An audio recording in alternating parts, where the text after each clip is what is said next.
ಆ ಒಂದು ಫೋಟೋವನ್ನು ಹರಿಬಿಟ್ಟಿದ್ದಕ್ಕೆ ಬಿವೈಬಿ. ಯತ್ನಾಳ್ ಶರಣಾಗೋ ಸೀನೆ ಇಲ್ವಾ? ವಿಜಯೇಂದ್ರಗೆ ಯತ್ನಾಳ್ ತಿರುಗೇಟು. ಒಂದು ಫೋಟೋ, ಆ ಒಂದೇ ಒಂದು ಫೋಟೋ ನಿನ್ನೆಯಿಂದ ರಾಜ್ಯ ಬಿಜೆಪಿ ವಲಯದಲ್ಲಿ ಸಿಕ್ಕಾಪಟ್ಟೆ ಸದ್ದು ಮಾಡ್ತಿದೆ, ಸುದ್ದಿನೂ ಆಗ್ತಿದೆ. ಆ ಒಂದು ಫೋಟೋ ಬಿಜೆಪಿ ರಾಜ್ಯಾಧ್ಯಕ್ಷ ಬಿವೈ ವಿಜಯೇಂದ್ರ ಅವರ ಕೈಗೆ ಸಿಂಹಬಲವನ್ನ ತಂದುಕೊಡುತ್ತಾ ಅನ್ನೋ ಗುಸುಗುಸು ಚರ್ಚೆಗಳಿಗೂ ದಾರಿ ಮಾಡಿಕೊಡ್ತಿದೆ.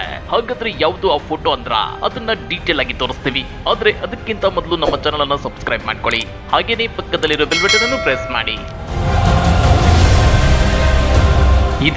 ಇದೊಂದೇ ಫೋಟೋ ನೋಡಿ ಸಾಮಾಜಿಕ ಜಾಲತಾಣಗಳಲ್ಲಿ ನಿನ್ನೆಯಿಂದ ವೈರಲ್ ಆಗ್ತಿರೋದು.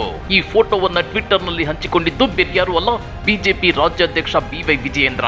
ಬಿವೈ ವಿಜಯೇಂದ್ರ ರಾಜ್ಯಾಧ್ಯಕ್ಷರಾದ ಬಳಿಕ ಭೇಟಿಯಾಗದೆ ಅಂತರ ಕಾಯ್ದುಕೊಂಡು ಆಗಾಗ್ಗೆ ಅಸಮಾಧಾನ ಹೊರಹಾಕುತ್ತಿದ್ದ ಬಿಜೆಪಿ ಶಾಸಕ ಬಸನಗೌಡ ಪಾಟೀಲ್ ಯತ್ನಾಳ್ ಹಾಗೂ ವಿಜಯೇಂದ್ರ ಅವರು ಕೇಂದ್ರ ಸಚಿವ ಪ್ರಹ್ಲಾದ್ ಜೋಶಿ ಅವರ ಸಮ್ಮುಖದಲ್ಲಿ ಮುಖಾಮುಖಿಯಾಗಿದ್ದು ಗಮನ ಸೆಳೆಯುತ್ತಿದೆ.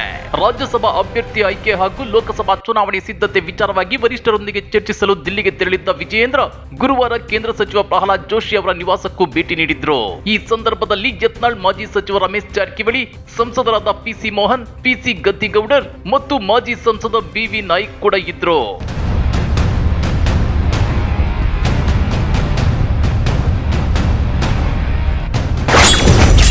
ಹಾಗಾದ್ರೆ ವಿಜಯೇಂದ್ರ ಈ ಫೋಟೋವನ್ನ ಹಂಚಿಕೊಂಡಿದ್ದಕ್ಕೆ ನಿಮ್ಗೆ ಗೊತ್ತಿರಲಿ, ವಿಜಯೇಂದ್ರ ಮತ್ತು ಯತ್ನಾಳ್ ನಡುವೆ ಬೆಂಕಿ ದಗದಗಿಸುತ್ತಿದೆ. ವಿಜಯೇಂದ್ರ ಅವರು ರಾಜ್ಯಾಧ್ಯಕ್ಷರಾಗಿರೋದನ್ನ ಕಟುವಾಗಿ ವಿರೋಧಿಸಿದವರಲ್ಲಿ ಯತ್ನಾಳ್ ಮೊದಲಿಗರು. ವಿಜಯೇಂದ್ರ ಅವರನ್ನ ಯಾರೋ ಚಿಂದಿ ಚೋರ್ ತಂದು ಆ ಹುಲಿ ಈ ಹುಲಿ ಅನ್ಬೇಡಿ ಅಂತೇಳಿ ಕಿಡಿಕಾರಿದ್ರು.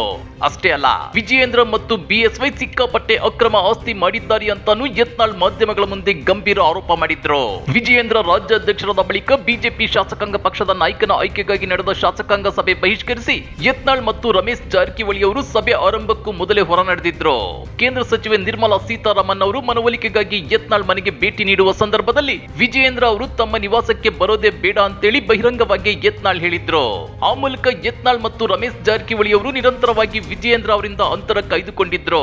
ಇದರಿಂದ ವಿಜಯೇಂದ್ರ ಅವರಿಗೆ ರಾಜ್ಯಾಧ್ಯಕ್ಷ ಹುದ್ದೆಯಲ್ಲಿದ್ರು ಯತ್ನಾಳ್ ಮತ್ತು ರಮೇಶ್ ಜಾರಕಿಹೊಳಿ ಸೇರಿದಂತೆ ಕೆಲವರನ್ನು ವಿಶ್ವಾಸಕ್ಕೆ ಪಡೆಯೋದು ಇಂದಿಗೂ ಕಬ್ಬಿಣದ ಕಡಲೆಯಾಗೇ ಇದೆ.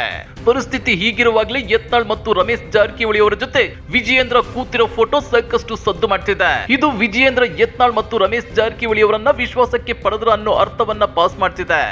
ಇಂಥ ಮೆಸೇಜ್ ಪಾಸ್ ಆಗ್ಲಿ ಅಂತಾನೆ ವಿಜಯೇಂದ್ರ ಈ ಫೋಟೋವನ್ನ ಹಂಚಿಕೊಂಡ್ರ ಅನ್ನೋ ಅನುಮಾನಗಳು ವ್ಯಕ್ತವಾಗ್ತಿವೆ. ಆದ್ರೆ ಹೀಗೆ ಮಾಡಿದ್ರೆ ಯತ್ನಾಳ್ ವಾಗ್ದಾಳಿಗೆ ತುತ್ತಾಗಬೇಕಾಗುತ್ತೆ ಅಂತ ಅರಿತ ವಿಜಯೇಂದ್ರ ಈ ಫೋಟೋಗೆ ಸ್ಪಷ್ಟನೆಯನ್ನು ಕೊಟ್ಟಿದ್ದಾರೆ. ಜೋಶಿ ಅವರನ್ನ ಭೇಟಿಯಾಗುವ ವೇಳೆ ಅನಿರೀಕ್ಷಿತವಾಗಿ ನಮ್ಮ ಬಸನಗೌಡ ಪಾಟೀಲ್ ಯತ್ನಾಳ್ ಮತ್ತು ರಮೇಶ್ ಜಾರಕಿಹೊಳಿ ಸಿಕ್ಕಿದ್ರು. ಅವರೊಂದಿಗೆ ಕುಳಿತು ಚರ್ಚಿಸಿದ್ದೇವೆ, ಅದಕ್ಕೆ ವಿಶೇಷತೆ ಅಥವಾ ಬೇರೆ ಅರ್ಥ ಕೊಡುವ ಅಗತ್ಯವಿಲ್ಲ ಅಂತ ಹೇಳಿದ್ದಾರೆ. ಹಾಗಾದ್ರೆ ಹಿಂದೂ ಹುಲಿ ಖ್ಯಾತಿಯ ಬಸನಗೌಡ ಪಾಟೀಲ್ ಯತ್ನಾಳ್ ಅವರನ್ನ ವಿಜಯೇಂದ್ರ ವಿಶ್ವಾಸಕ್ಕೆ ಪಡೆಯೋಕೆ ಸಾಧ್ಯವೇ ಆಗಲ್ವಾ? ಯತ್ನಾಳ್ ವಿಜಯೇಂದ್ರ ಅವರಿಗೆ ಶರಣಾಗೋ ಸೀನೆ ಇಲ್ವಾ? ವಿಜಯೇಂದ್ರ ಈ ಫೋಟೋವನ್ನು ಸಾಮಾಜಿಕ ಜಾಲತಾಣಗಳಲ್ಲಿ ಹಂಚಿಕೊಂಡಿರೋ ಬಗ್ಗೆ ನೀವೇನಂತೀರಾ? ಕಮೆಂಟ್ ಮಾಡಿ, ವಿಡಿಯೋ ಲೈಕ್ ಮಾಡಿ, ಶೇರ್ ಮಾಡಿ. ಇಂಥ ಮತ್ತಷ್ಟು ರೋಚಕ ರಾಜಕೀಯ ಸುದ್ದಿಗಳನ್ನ ಮಿಸ್ ಮಾಡದೆ ನೋಡ್ಬೇಕು ಅಂದ್ರೆ ನಮ್ಮ ಯೂಟ್ಯೂಬ್ ಚಾನಲ್ ಅನ್ನ ಸಬ್ಸ್ಕ್ರೈಬ್ ಮಾಡ್ಕೊಳ್ಳಿ.